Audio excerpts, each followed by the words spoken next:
ఈ క్షేత్రం పేరేంటి? ఇక్కడ తిరునల్లారు వచ్చాము. ఈ ఊరి పేరు తిరునల్లారు వచ్చాము. ఇక్కడ శివుడేమో దర్బారణ్యేశ్వరుడు, అమ్మవారు ప్రాణాంబికే. చాలా బాగా చూసాం, ఆనందంగా ఉంది, జనం లేకుండా చూసాము.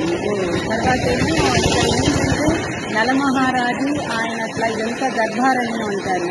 ఒకప్పుడు దర్బారణ్య, శివుడి పేరే దర్బారణ్యేశ్వరుడు.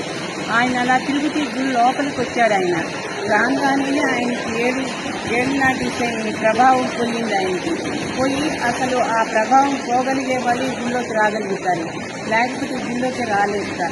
అంత ఇదిగా ఉంటుంది. ఇక్కడికి వచ్చామంటే మనకి అవంతా గుడి లోపల ప్రవేశిస్తూనే మన శివుని చూస్తూనే దర్బారణ్యేశ్వరుని మనకి ఏనాటి శని అష్టమ శని అన్ని ప్రభావాలు పోయి చాలా బాగా ఉంటుంది.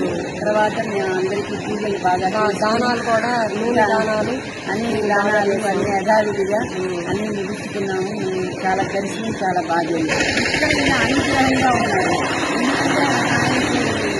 శివుడు ఆయనకి అనుగ్రహం ఇచ్చారు. ఆయన నవగ్రహాల్లో ఆయన అతను చెప్పారు కదా, ఇక్కడ ఆయన చాలా సుముఖంగానే ఉన్నారు. తిలదానం, తర్వాత ఏమో వస్త్రదానం, అన్ని దానాలు చేశారు. ఇనప భాండి, నూనె అన్ని ఇవ్వాల్సినవన్నీ ఇచ్చారు. ఇచ్చాము.